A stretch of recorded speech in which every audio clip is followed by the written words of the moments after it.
Welcome back नाज़रीन, आपको एक बार फिर खुशामदीद कहते हैं। प्रोग्राम मेरा पाकिस्तान लंदन स्टूडियो से आपकी खिदमत में लाइव पेश किया जा रहा है। बात आज हम जो कर रहे हैं वो मैं बता चुका हूँ। जिन नाज़रीन ने अभी टेलीविज़न या वीनस टेलीविज़न जो देखना शुरू किया उनको एक बार फिर बताता चलूँ कि आज हम बात कर रहे हैं साबिक़ सदर परवेज़ मुशर्रफ जो कि चीफ ऑफ आर्मी स्टाफ भी रह चुके हैं, उन पर गद्दारी का केस जिसको इस वक्त मुकम्मल तौर पर तवज्जो हासिल है। क्या ये तवज्जो या इससे आधी तवज्जो पाकिस्तान के अवाम जो कि इस वक्त इंतहाई अजाब की सी ज़िंदगी जो है वो गुजार रहे हैं, जिसमें बिजली का बहरान, जिसमें महंगाई का तो कह लें कि अखीर हो चुकी है वहाँ पर, और इसके अलावा दहशत गर्दी का जो सामना है, इन मसाइल को हल करना जो है ज़्यादा ज़रूरी है। या फिर परवेज़ मुशर्रफ साहब पे जो तवज्जो दी हुई है वो ठीक है, वो उनको पहले हल कर लें, उनको पहले उनका इलाज कर लें या उनका फ़ैसला हो जाए तो तब अवाम की तरफ जो है वो बेहतरी जो है वो आ जाएगी। इस पर आज हम बात कर रहे हैं आर्टिकल 6 की। अब मैं मेहमानों की तरफ चलता हूँ। कौंसल फारूक कुरैशी साहब और अमजद मिर्ज़ा साहब जो है हमारे में मौजूद हैं। आर्टिकल 6 के हवाले से मोहतरमा आई थी, उन्होंने ये बात की थी कि आर्टिकल 6 का अदराक जो है, आर्टिकल 6 के हवाले से फ़ैसला सदर ने नहीं देना तो किसने देना? सदर के पास इख्तियार तो होता है। आप इस बारे में है कोई थोड़ी सी इन्फॉर्मेशन को बताएंगे, तजिया देंगे? सदर के पास इख्तियार तो वाकई होता है, लेकिन डिपेंड करता है कि उस इख्तियार की लिमिटेशंस क्या हैं और उसका इतलाक़ सदर किस किस ज़ुमरे में करता है।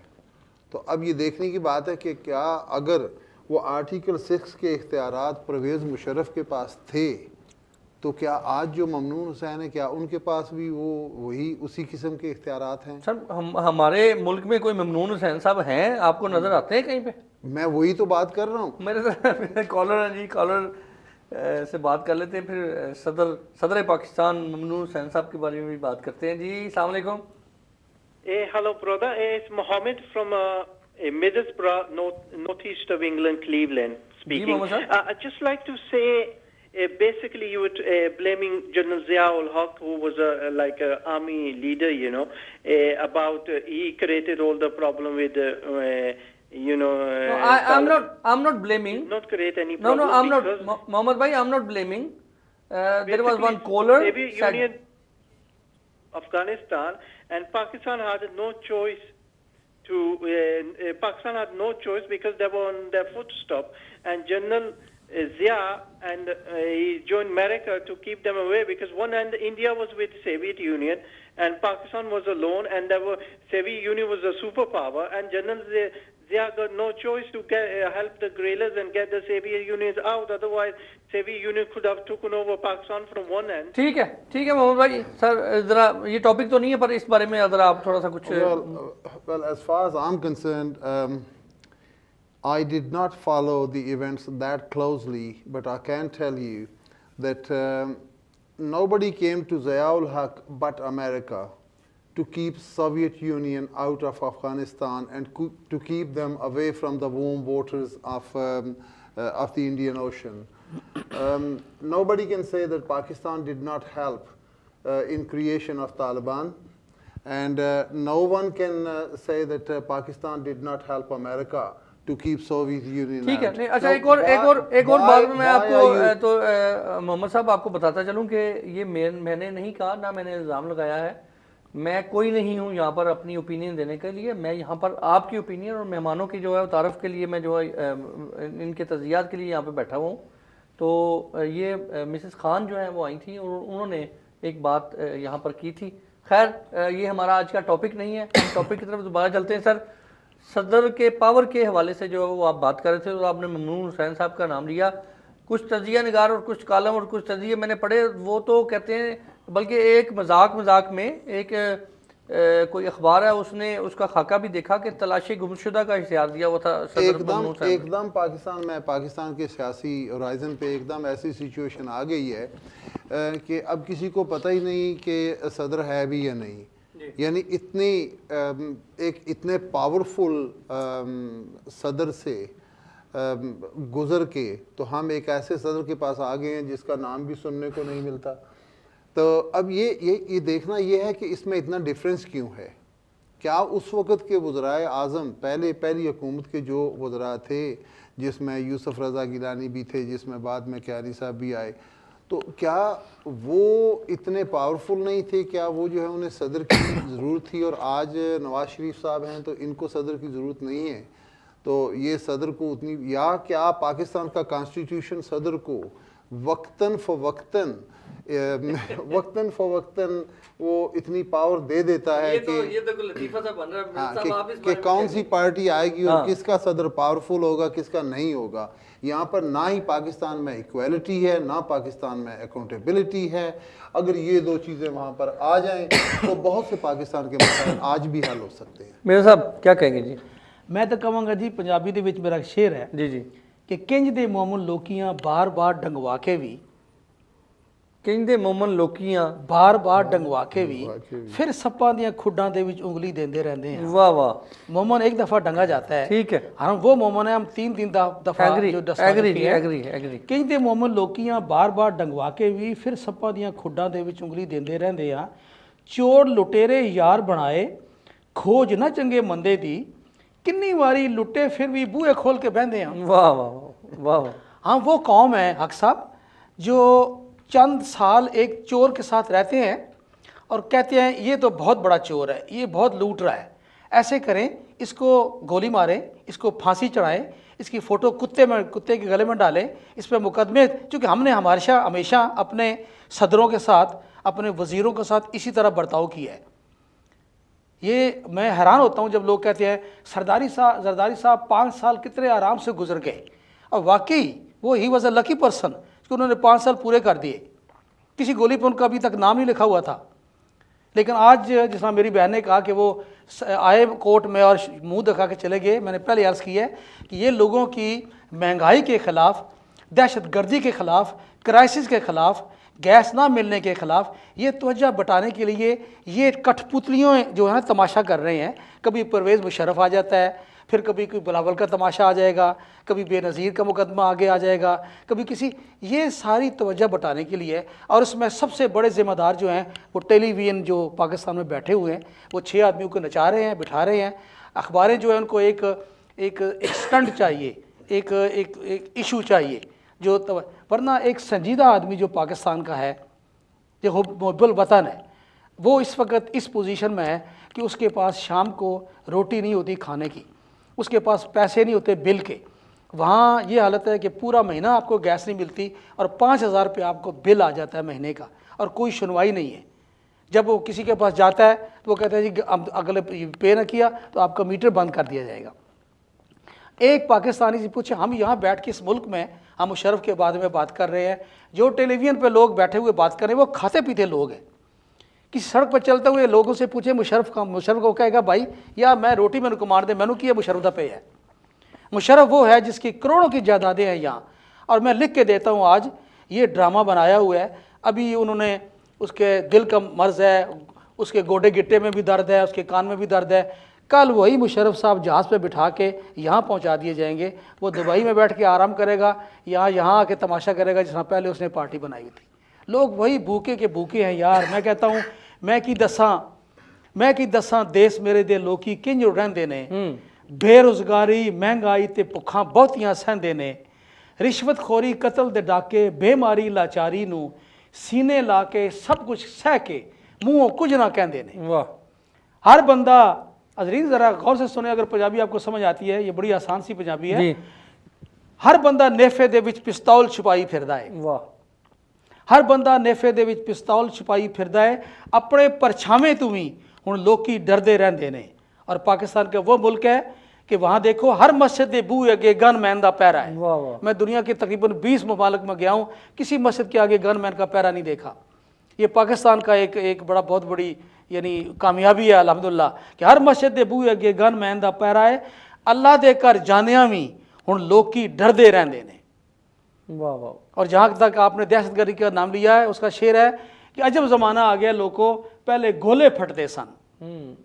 अजब ज़माना आ गया लोगों, पहले गोले फटते सन, हुण निक्की जही गल ते हर था बंदे फटते रहंदे ने। वाह वाह वाह। और जहाँ तक आपने लीडरों की बात की है, तो मैं कहता हूँ किस बंदे नू चुनिए अमजद, किस बंदे नू चुनिए अमजद, किस नू लीडर मनीए। हुण ए लोकां दियां लाशां उत्ते कुर्सी ढा के बहंदे ने। वाह वाह। जब ये हालत है तो आप क्या उम्मीद रखते हैं कि आज कल ज़िया अलक ने क्या किया था, फिर उसके बाद बेनज़ीर ने क्या किया, फिर जरदारी साहब ने क्या किया, फिर मियाँ साहब 3 दफ़ा आके क्या किया।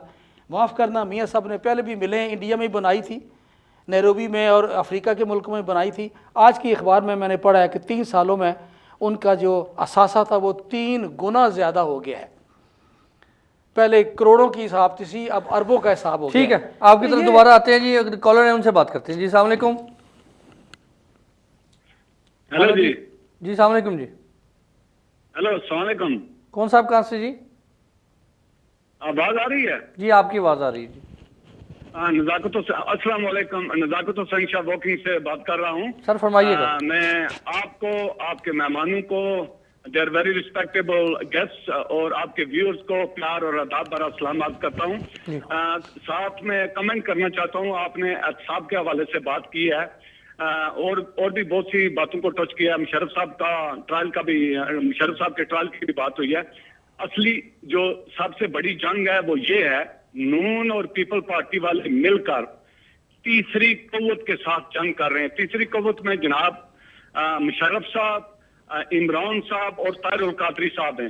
इत्तेसाब इसी हालत में हो सकता है कि जब तीसरी कव्वत इनके बराबर की तीसरी कव्वत हो और वो पावर को टेक ओवर करे। ये दोनों मिल गए, अंदर से मिले हुए बाहर बयानबाजी करते हैं।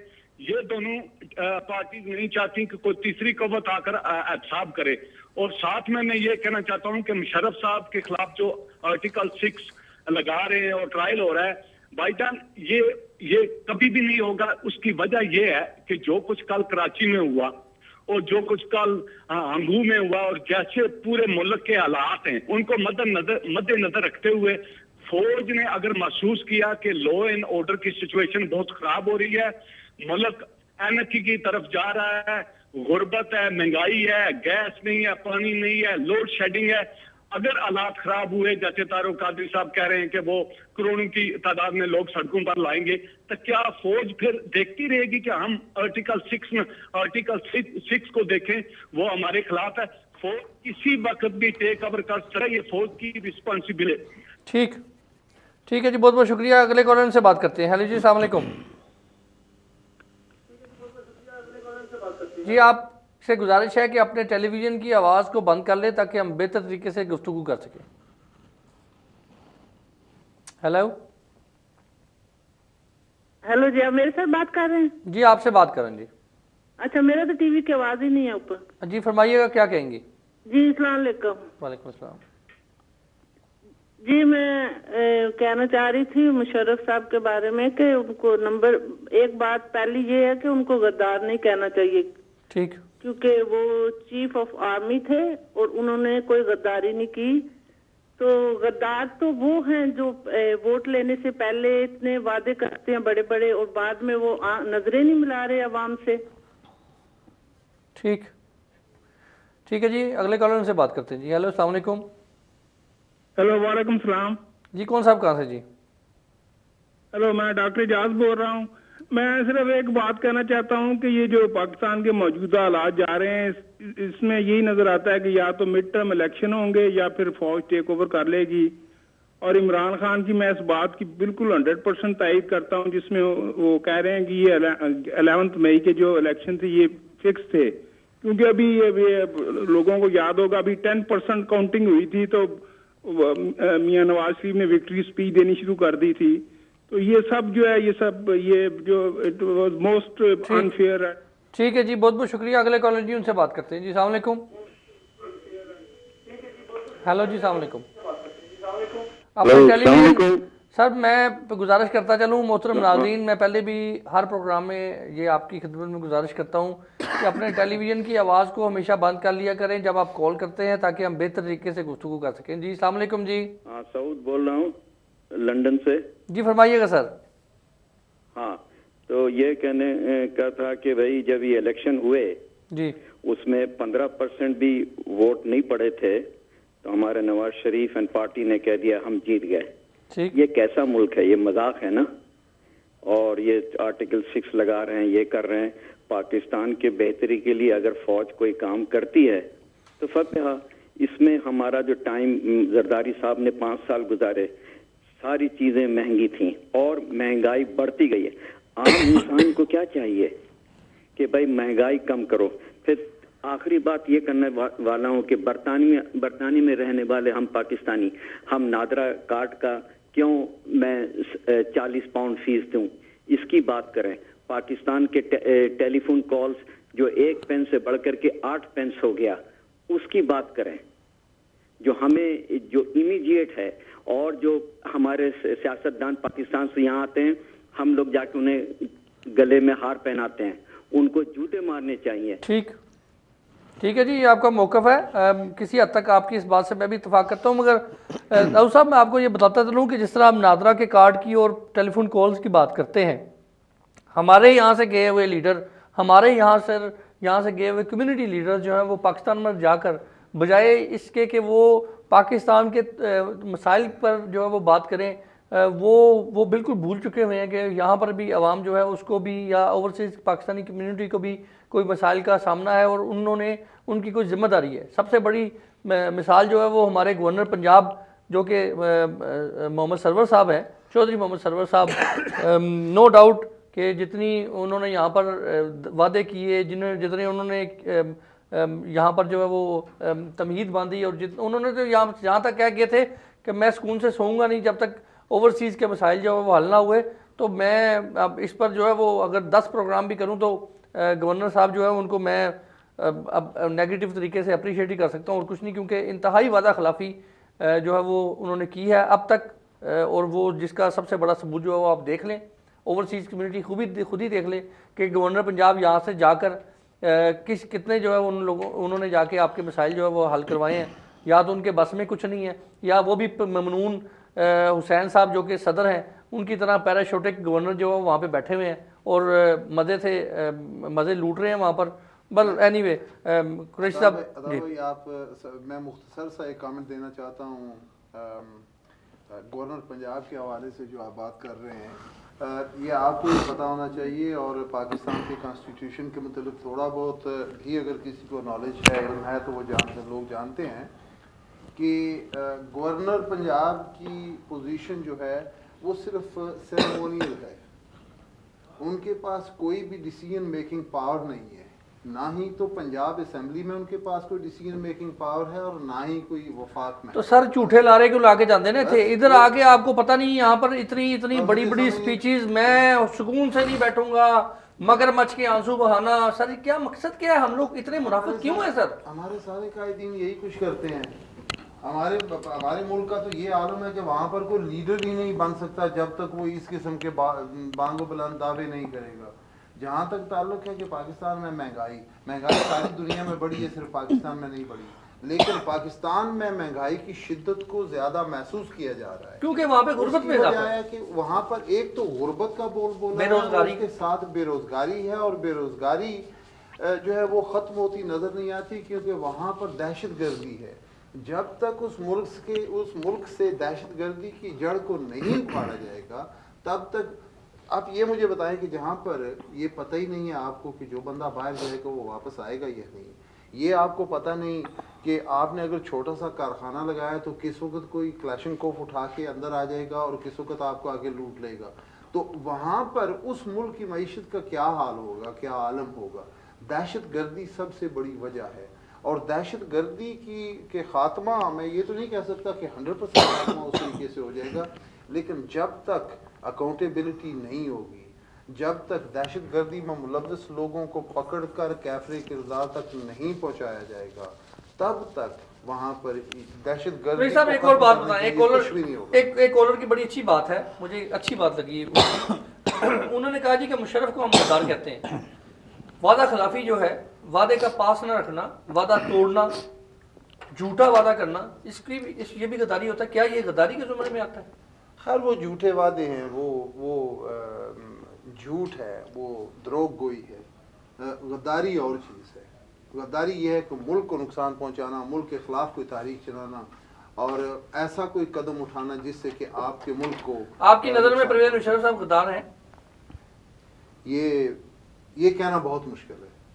जो बंदा भी ये बात कहेगा उसको पहले सोचना पड़ेगा कि हैं या नहीं है, कि हैं या नहीं है, क्योंकि अगर आप अपने फौजियों को गद्दार कहना शुरू कर देंगे या अगर आप कहते हैं जी वो डिक्टेटर हैं, तो मुझे समझ नहीं आती कि वो तो फौजी डिक्टेटर्स हैं, तो जो आपके जमहूरी डिक्टेटर्स हैं आप उनकी तरफ तो देखें जरा। मिर्जा साहब आप शायर हैं, शायर क्या समझता है कि परवेज़ मुशर्रफ जो है वो गद्दार है?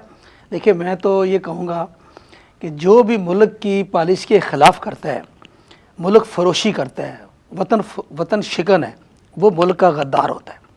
चाहे वो मुल्क का सरमाया बाहर लूट के बाहर भेजे, वो भी गद्दार वतन है।